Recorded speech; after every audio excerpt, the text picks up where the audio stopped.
Hi everybody, it's Yvonne. I'm coming to you with another video this week. This video was actually requested by one of my subscribers.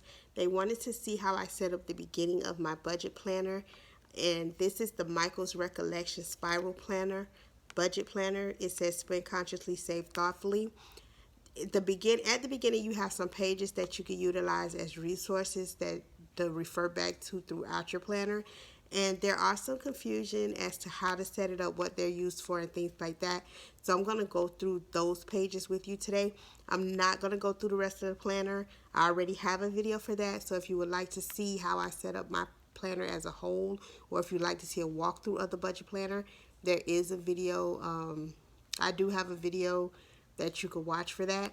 Before I jump into the video, if you haven't already, go ahead and subscribe to my channel, hit the notification bell, be one of my VIPs, and get notified whenever I post a new video. Also, you could comment, like on this video. I would love to conversate with you guys, especially if you're going through this getting out of debt journey or financial freedom journey. I would love to expand my community so that we could support each other through this journey as well. I also do planner videos on Thursdays. On Sundays, I do my planner videos. On Thursdays, I do my financial videos. So without further ado, let's go ahead and get into these first set of pages of the Michael's Recollections Budget Planner. When you first open up the planner, you do get a see-through pouch. This pouch you can use for anything. I just store my monthly sticker kits in here that I use for my planner. Then you get your introduction page. It just says budget 12-month planner. I went ahead and added the rest of it using Christian design stickers. Then when you open the planner, the first page that you see is a 12-month planner year at a glance page. Again, it is undated, so the months are not here. You have to add the months. Again, once again, I use Christian design stickers, which can be found at Michael's as well. This page I use to track expenses that are not part of my normal budget. So anything, any events that I have going on each month, I add it on here. Anything like oil changes, car maintenance, I also add it when I'm going to do my budget reviews. I'm going to do one every 3 months. I'm going to go back and review my budget for the previous 3 months. So I went ahead and put those in there. I put on there when my daughter goes off to college because I know that's going to be an expense, things like that. So I go ahead and I list them here. And what I do is when the month comes, as I'm planning my month or doing the budget for my month, I can refer back to this page for those rare expenses that are not normal that we may not think about off the top of our head when we're doing our budget. On the next page, you have your yearly finance tracker. This page, again, you have to add your months to it. I did use stickers instead of handwriting it in because my handwriting sucks. This page is used to keep a running total of your income. So for each month, at the end of each month, you'll come in, you'll add your total income for the month, you'll add your total expenses, you'll subtract the total expenses from the income, and you'll write in your remaining balance. You'll do that for each of the 12 months, and at the bottom, you'll hit your total. So your total yearly income for the 12 months, your total yearly expenses, and your total yearly balance. So this is a great page, a resource to look back on from year to year to see how you've grown financially, to see how your budget is helping you out compared to how you previously were handling your money and things like that. When you go to your next set of pages, this is a 2-page spread. It's a yearly savings goal.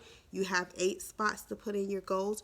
People utilize these 2 pages for different things. Some people utilize it for just strictly their sinking funds, which I will explain in another video if you're not familiar with sinking funds. But basically, there's miniature saving accounts, but they're savings accounts for specific purposes. Me personally, I just took certain things that I'm saving for this year and just put them on here. they're not necessarily sinking funds. So for instance, I have my emergency fund that I'm working on right now. I have that listed. I have my daughter's prom dress listed. I have her party listed. I have my full emergency fund listed. My daughter's college, when I take her off to college, that's going to cost money. I have that listed. My car maintenance, I have that listed. And my license renewal, because I have to get my license renewed this year. And then they have the small circles where you could put the month or the date that you save money and how much you save toward that goal. And you could put whether you came up short or whether you did it. On the next page, you have your bill payment tracker. I did this backwards. So you're supposed to put your months down the side and your bills across the top. I didn't do that because the boxes at the top get smaller as you go across, and you can't really fit. So I just put my months of the year across the top, and I put my bills down the side. And what you do is every month that you pay that bill, you go ahead and just check it off. That way you could just at a glance see, okay, I paid all my bills this month, I didn't miss anything. Or you could go back throughout the month and say, okay, well, I know this got paid, what needs to get paid with my next paycheck, and things like that. So that's a good resource page. And then this page I love. It says great ways to save today. This was something that I started filling out instantly when I got the planner. And it's an ongoing list for me. So as I think of ways that I could save, I just jot it down. So reduce eating out, stick to my budget, stay accountable, minimize my expenses, learn to say no, don't touch my savings, don't link my savings to my checkings, have 4 no spend months, and don't borrow money. Just like I said, as I go, I add on to this list. I know a lot of people had no idea what to do with this page or couldn't think of things. So for me, it started coming to me easily because I know I have bad habits that I need to break. So as I thought of those habits, I just started writing them down. The next thing you get is 1, 2, 3, 4, 5 note pages. So you get 3 pages of line and 2 pages of grid. So what I did was I took one note page and I put my 7 baby steps, which I'm following the Dave Ramsey program or philosophy for budgeting. So I took one page and I just put down the 7 baby steps as a reminder. I put in my goals for those and just decorated a little with stickers. On the next note page, I put in my monthly cash flow. So what I did was I used the Happy Planner budget stickers, and I just took each section that they had and I wrote in my numbers so that I could have a reference to go back to when I'm doing my budget to make sure that I'm not missing any of my expenses. So I could always come back and say, okay, I made sure I had my savings down. I made sure I had my housing right. I made sure I had my food budget right, my utilities, things like that. I could always come back and have a reference, a blueprint. On the first grid page, I just put my financial goal. Again, this came from the Happy Planner budget sticker book. I just took a financial goal sticker. I put the date that I'm starting, the date I plan to finish, what that goal is, the amount of the goal, and how I plan on reaching that goal. And I just put a bunch of inspirational stickers around that. So when I get discouraged, I can always come back to this page. The last grid page I left blank because I haven't figured out what I want to do or if I want to do anything to it. And then you have your stickers that had the month tabs and the month stickers. And then you have your regular stickers. You have your two-sided pocket folder, and then it goes into the months. So what I'm going to do now is I'm going to flip to the back. I'm going to skip over the months, and then I'm going to flip to the back where the note pages are in the back. I took the big stickers that most people use on their monthly view. I took those and I added those to the back, and I'll show you why. At the back, you get a bunch of note pages. Get quite a few note pages. And on the first note page, what I did was I put in my debt snowball. So I listed all of my debt. by priority. The first is the IRS, and then the rest of them are listed from smallest to largest, and I have my total at the bottom. And then what I did was the stickers that normally go into the monthly view, I added 1 month to each page, so I have January through December, and I'm going to do my paycheck to paycheck budget there. So this is my first paycheck of January. I went ahead and wrote down all the bills I'm going to pay, what my balance is, how much I need to withdraw from the ATM or the bank, so I have my cash envelopes. And then when it comes to my next budget, I'll go ahead, my next paycheck, I'll go ahead and I'll do the same thing.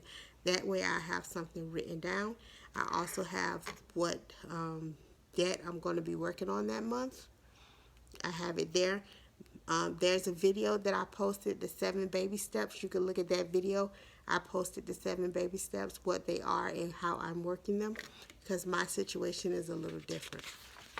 So I just have a page, like I said, for each month. And then after that, I just have my daughter's graduation party kind of planned out, because that is something else that's going to financially be I'm responsible for. So I felt like that should go in here. And then I also have a page that says what to do with my taxes. I feel like you get a tax return, and if you don't have a plan for it, you tend to just spend it on frivolous things. So I actually have a list of things that I can do with my taxes based on how much my taxes are. I'll prioritize this list and just get them done. So, and that's it. So that's all for this video.